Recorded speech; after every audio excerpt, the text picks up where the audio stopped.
దేహో BC కార్యక్రమంలో భాగంగా పిండకల్లు గ్రామానికి రావడం జరిగింది. ఇక్కడ ఆశీనులైన పెద్దలకు, ఇక్కడికి వచ్చినటువంటి బీసీ సామాజిక వర్గాలకు, మన తెలుగుదేశం కుటుంబ సభ్యులకు అందరికీ కూడా స్వాగతం, సుస్వాగతం. అయ్యా, తెలుగుదేశం పార్టీ అంటే మీకు అందరికీ తెలుసు. బీసీలు అంటే తెలుగుదేశం పార్టీకి వెన్నెముక లాంటి వారు. 1982లో మార్చి 29న తెలుగుదేశం పార్టీ ఆవిర్భవించిన రోజు, పార్టీ పెట్టిన కొన్ని మాసాలకే బ్రహ్మాండమైన మెజార్టీ రావడం జరిగింది. ఎన్టీ రామారావు గారు ముఖ్యమంత్రి కావడం జరిగింది.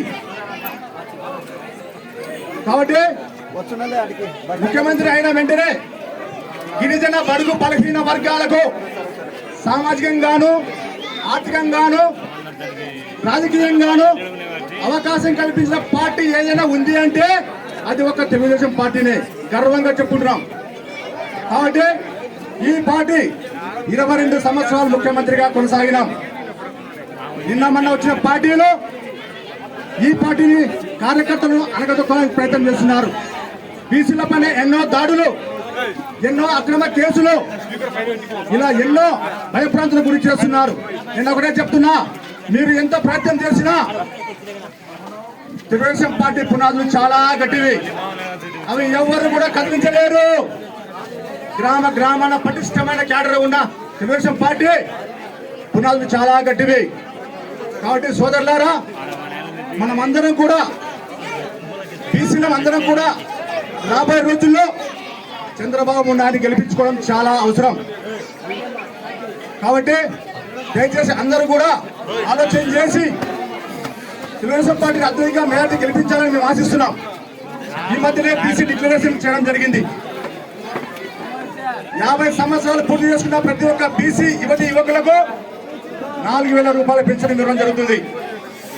బీసీల మీద దాడులు, దౌర్జన్యాలు చేస్తున్నారు కాబట్టి వారి కోసం రక్షణ చట్టం తీసుకురావడం జరుగుతుంది సోదరులారా. అంతేకాదు, బీసీలకు చట్టసభల్లో 34% ఉన్న రిజర్వేషన్లు ఈ వైసీపీ ప్రభుత్వం వచ్చిన తర్వాత 24% తగ్గించింది. రేపు మళ్ళా తెలుగుదేశం పార్టీ అధికారంలోకి వచ్చిన వెంటనే 34%కి పునరుద్ధరించడం జరుగుతుంది సోదరులారా. అంతేకాదు బీసీలకు సప్లాన్ ద్వారా 1,50,00,000 రూపాయలు ఈ 5 సంవత్సరాలు ఖర్చు చేయడం జరుగుతుంది సోదరులారా. అంతేకాదు, చంద్రన బీమా ద్వారా 10 లక్షల రూపాయలు ఆ కుటుంబానికి మరలా పునరుద్ధరించడం జరుగుతుంది. అంతేగాని బీసీ సోదరులు పెళ్లి చేసుకుంటే పెళ్లి కనుక 1,00,000 రూపాయలు ఇవ్వడం జరుగుతుంది. ఇవన్నీ కూడా తెలుగుదేశం పార్టీ అధికారంలోకి వచ్చిన తర్వాత ఇవన్నీ కూడా ఖచ్చితంగా పునరుద్ధరించడం జరుగుతుంది సోదరులారా. కాబట్టి మనందరం కూడా తెలుగుదేశం పార్టీని గెలిపించుకునే ఆవశ్యకత ఎంతైనా ఉంది. ముఖ్యంగా వాలంటీర్ సోదరులారా, ఒక మాట చెప్తున్నా వినండి. దయచేసి మీరు రాజీనామాలు చేయొద్దండి. ఎందుకంటే మీరు రాజీనామాలు చేస్తే మీకు భవిష్యత్తు ఉండదు. జగన్మోహన్ రెడ్డి గారు మీ చేత వెట్టి చాకరీ చేయించాడు.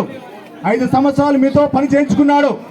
కానీ మీరు ప్రభుత్వం చేత జీతాలు తీసుకొని ఒక పార్టీకే పనిచేశారు. కాబట్టి ఆలోచన చేసుకోండి. తెలుగుదేశం పార్టీ అధికారంలోకి రాబోతుంది. మీరు రాజీనామాలు చేయొద్దండి. వచ్చిన తర్వాత మీకు గౌరవ వేతనం 10,000 రూపాయలు ఇవ్వడం జరుగుతుంది సోదరులారా. వాలంటీర్ సోదరులారా, ఒక్కసారి మీరు ఆలోచన చేయాలా.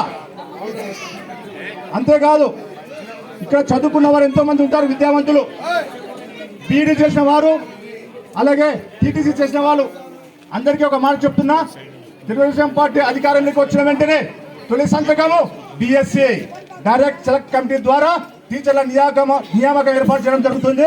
6 నెలల్లో పరీక్ష ఏర్పాటు చేయడం జరుగుతుంది. కాబట్టి విద్యావంతులు అందరూ కూడా, దయచేసి అందరూ కూడా మీరు ఖచ్చితంగా తెలుగుదేశం పార్టీకి మోటివేట్ చేసి ఎక్కువ ప్రాధాన్యత ఇవ్వాలని చెప్పి ఆ విద్యావంతులను కోరడం జరుగుతుంది.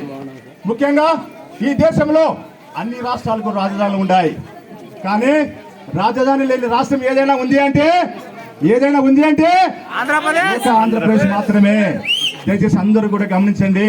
2014లో చంద్రబాబు నాయుడు గారు ముఖ్యమంత్రిగా ఉన్నప్పుడు తెలంగాణ నుంచి మనం విడిపోయిన తర్వాత మనకంటూ ఒక క్యాపిటల్ ఉండాలని చెప్పి 29,000 మంది రైతులతో 34,000 ఎకరాల భూమి సేకరించడం జరిగింది సోదరులారా. ఎందుకంటే మనకంటూ ఒక క్యాపిటల్ ఉంటే యువతకు ఉద్యోగ అవకాశాలు వస్తాయి, మంచి మంచి కంపెనీలు వస్తాయి. ఆ కంపెనీల ద్వారా రాష్ట్రానికి సంపద కలుగుతుంది. ఆ సంపదతో ప్రజలకు సంక్షేమ పథకాలు ఇవ్వచ్చనే ఉద్దేశంతో 29,000 మంది రైతులతో 34,000 ఎకరాల భూమి సేకరించడం జరిగింది సోదరులారా. కానీ ఇంతలోనే ప్రభుత్వాలు మారినాయి. ఏం జరిగింది తెలుసా? ప్రభుత్వాలు మారితే రాజధానులు మారాలనా? భూమిని ఇచ్చిన నేరానికి ఆ రైతులు రోడ్డు మీద పడ్డారు ఇవాళ. కాబట్టి రాజధాని సర్వనాశనం చేశాడు సోదరులారా. దయచేసి అందరూ కూడా గమనించండి. ఇంత దుర్మార్గము, ఇంత దోపిడీ చేస్తున్న ఈ మహానుభావుని ఖచ్చితంగా మనం గద్దెదించాలా. అంతేకాదు సోదరులారా, ఈ మధ్యనే విజయవాడలో జగనన్న మీద దాడి జరిగిందంట. 36 గంటలైంది, ఇంతవరకు ఎలాంటి చర్యలు తీసుకోలేదు. ఎవరిని కూడా ఇంతవరకు ఫైనల్ చేయలేదు, ఇంతవరకు పట్టుకోలేదు. దయచేసి నేను ఒకటే చెప్తున్నా, సిబిఐ ఎంక్వైరీ వేయండి. జగనన్న మీద ఎవరైనా దాడి చేస్తుంటే వారు పట్టుకోండి. కాబట్టి తెలుగుదేశం పార్టీ ఒకటే డిమాండ్ చేస్తుంది, తప్పు చేసిన వానికి శిక్ష పడాలా. ఎలక్షన్లు వచ్చిన తర్వాత ఇలాంటి డ్రామాలు ఎన్నో జరుగుతున్నాయి సోదరులారా.